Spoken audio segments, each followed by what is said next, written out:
কোন ধরনের asylum case এখনো যারা অ্যাসাইলাম সিকার আছে কোন ধরনের অ্যাসাইলাম কেস এখনো তুলনামূলকভাবে শক্ত অবস্থানে আছে যে তারা এটা করলে তাদের জন্য সহজ হবে বা সুবিধা হবে? অ্যাসাইলাম অ্যাপ্লিকেন্টদেরকে আরেকটু আগের মতো রিল্যাক্স থাকা চলবে না।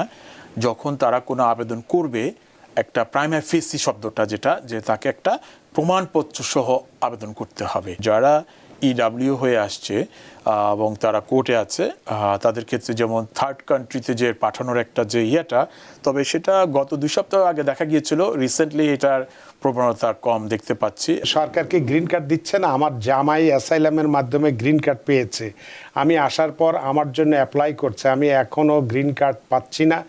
1 বছরের বেশি হয়ে গেছে। আমি গ্রিন কার্ডটা তাড়াতাড়ি পাওয়ার জন্য কি করতে পারি দয়া করে বলবেন। একটু জানতে চাই যে 2025 সালে অ্যাসাইলামের সিদ্ধান্ত যে মানে যেটা অ্যাসাইলাম মানে কোন ধরনের অ্যাসাইলাম কেস এখনো যারা অ্যাসাইলাম সিকার আছে কোন ধরনের অ্যাসাইলাম কেস এখনো তুলনামূলকভাবে শক্ত অবস্থানে আছে যে তারা এটা করলে তাদের জন্য সহজ হবে বা সুবিধা হবে?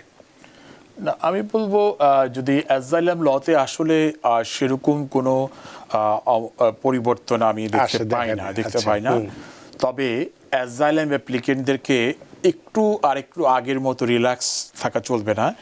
যখন তারা কোনো আবেদন করবে, একটা প্রাইমা ফেসি শব্দটা যেটা যে তাকে একটা প্রমাণপত্র সহ আবেদন করতে হবে। মানে সেক্ষেত্রে কান্ট্রি কন্ডিশন, পলিটিক্যাল অ্যাসাইলাম বা এলজিবিটিকিউ, না ওইটা আমি যেটা বলছি রিলিজিয়াস ক্লেম, এই সব বিষয়গুলোর কথা। রাইট, না যেমন যে ক্লেমই করুক, যেটা 5টা পজিটিভ যে ক্লেম রয়েছে। ফর এক্সাম্পল কেউ বললো যে আমি পলিটিক্যাল গ্রুপের মেম্বার, তাহলে তাকে অ্যাটলিস্ট প্রমাণ যে ওই গ্রুপের যে মেম্বার সেটা প্রুফ সহ তাকে প্রেজেন্ট করতে হবে সেটা। আর আপনি যেটা বলছেন যে অ্যাসাইলাম অ্যাপ্লিকেন্টের ক্ষেত্রে, আমি বলবো এখনো যেটা অ্যাফার্মেটিভ অ্যাসাইলাম অ্যাপ্লিকেশন আছে সেটা এখনো আগের মতোই বহাল রয়েছে এবং তাদের ক্ষেত্রে অনেকটা সেফ অ্যান্ড সিকিউর। কারণ তারা যেটা ইমিগ্রেশন আবেদন করে তাদের যে প্রক্রিয়াগুলো এখনও সেটা লেংদি প্রসেস এবং তাদের আগের মতোই রয়েছে। সেই ক্ষেত্রে তাদের অনেকটা কম বলা যায় যে রিস্কগুলো, অনেক ফ্যাক্টরগুলো কম। কিন্তু যারা ইডাব্লিউ হয়ে আসছে এবং তারা কোর্টে আছে, তাদের ক্ষেত্রে যেমন থার্ড কান্ট্রিতে যে পাঠানোর একটা যে তবে সেটা গত 2 সপ্তাহ আগে দেখা গিয়েছিল। রিসেন্টলি এটার প্রবণতা কম দেখতে পাচ্ছি। এখন যেটা আমরা গভর্নমেন্ট লয়ার, আমি শুনেছি যেটা উগান্ডার যে ছিল ওটা কিন্তু গভর্নমেন্ট লয়ার এখন আর এটা প্রেজেন্ট করছে না, কারণ এটাতে ডিফেক্ট রয়েছে। উগান্ডার যে আপনার এসিএ যে এগ্রিমেন্টটা ছিল সেটাতে একটা ডিফেক্ট রয়েছে, যেটা আর্টিকেল 4। সেখানে কিন্তু বলা আছে যে Uganda government will make a mechanism.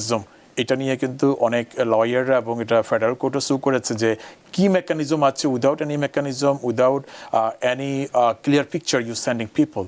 এতে করে কিন্তু দেখা যাচ্ছে যে গভর্নমেন্ট লয়ার যারা এটা এনফোর্স করার চেষ্টা করছে তারাও কিন্তু ইথিক্যাল ভায়োলেশনে পড়ে যাচ্ছে এবং তাদের এগেনস্টে বার কমপ্লেনের অনেক লয়ার কিন্তু প্রস্তুতি নিচ্ছে, এটাও শোনা গিয়েছে। অতএব ওই জিনিসটা তারা এখন খুব একটা প্রেজেন্ট করছে না। কিন্তু আপনার অ্যাসাইলাম অ্যাপ্লিকেশনের ক্ষেত্রে যে জাজরা যে কোনো কেস প্রিটারমিট করতে পারে এখনও 2টো কারণে। একটা হচ্ছে যেটা বোর্ড অফ ইমিগ্রেশনের যেই কেস ল, ওতে বলা আছে যে আপনার অ্যাপ্লিকেশনটা পূর্ণাঙ্গ হতে হবে। যেটা I-589 যে অ্যাপ্লিকেশনটা আপনি সাবমিট করবেন, ওখানে কিন্তু আপনার ডিটেলস প্রশ্নগুলো আনসার প্রেজেন্ট করতে হবে। আপনি all provide letter or all attach statement, এটা আর চলবে না। এটা যদি না, সে যদি ওই প্রশ্নগুলোর যে এটা যে একটা আপনার বক্স দিয়েছে, ওই বক্সে কিন্তু পূর্ণাঙ্গভাবে আনসারগুলো দিতে হবে, তাহলে তার কেসটা ইনটেক থাকবে। আর পাশাপাশি আরেকটা যেটা কেস ল আছে যে HAV, এটার আলোকে প্রাইমা ফেসি একটা আপনার এভিডেন্স প্রেজেন্ট করতে হবে। যে আপনি যে বললেন যে ওকে একটা স্টেটমেন্ট দিলেন অথবা I-589 ইনফরমেশন দিলেন, একটা পলিটিক্যাল গ্রুপের মেম্বার বললেন, নো প্রুফ, অ্যাটলিস্ট আপনাকে ওই প্রুফ দিতে হবে। আপনি হার্মের শিকার হলেন, মেডিকেলে ভর্তি হলেন, ওটা যদি প্রুফ অ্যাভেলেবেল থাকে ওটা দিতে হবে। অথবা আপনার যেসব ঘটনা আপনি প্রেজেন্ট করলেন আদালতের সামনে, কেউ না কেউ দেখেছে, শুনেছে, তার পরিবারের মেম্বার অথবা তারা আপনার আই উইটনেস, তারাও কিন্তু যদি আমেরিকায় না থাকে, আমেরিকার বাইরে থাকে, তাদেরকে অ্যাটলিস্ট লিখিত এফিডেভিট আকারে প্রেজেন্ট করতে হবে। তো এটি হচ্ছে ডিফারেন্স, যে আদারওয়াইজ ল সেম আছে, কারণ আমাদেরকে এখন এই কেসগুলো এইভাবে প্রেজেন্ট করতে হচ্ছে। আদারওয়াইজ তাহলে আপনার মাস্টার হিয়ারিং গেলেই প্রিটার্মিটের সম্মুখীন হবে, তার কেসটি আর আগানো সম্ভব হবে না। সেটা এই জন্যই প্রশ্নটা আমি করেছিলাম আপনাকে যে আসলে বাস্তব পরিস্থিতিটা আসলে কি রকম। তো তারপরে এটা যেহেতু ছোট কোর্টের রায়, আপনি যেটা বললেন অনেক সময় এটা কি এই রায় কি ভবিষ্যতে মানে যদি আমরা দেখি যে এটা কি সুপ্রিম কোর্টে যেতে পারে কিনা বা এটা বাতিল হওয়ার সম্ভাবনা আছে কিনা, এই প্রশ্নটা থাকবে। তবে তার আগে বেশ কিছু প্রশ্ন, বিশেষ করে একজন দর্শকে মিল্টন একই প্রশ্ন এতবার পাঠিয়েছেন যে অন্যদের প্রশ্ন সব চলে যাচ্ছে, তার প্রশ্নটা নিয়ে একটু টেলিফোনে যাব। মিল্টন বলছেন ইউএসসিআইএসে জমা দেওয়ার জন্য বাংলাদেশ থেকে হলফনামা সাদা কাগজে করে নোটারি করলে তা যথাযথ হবে কি?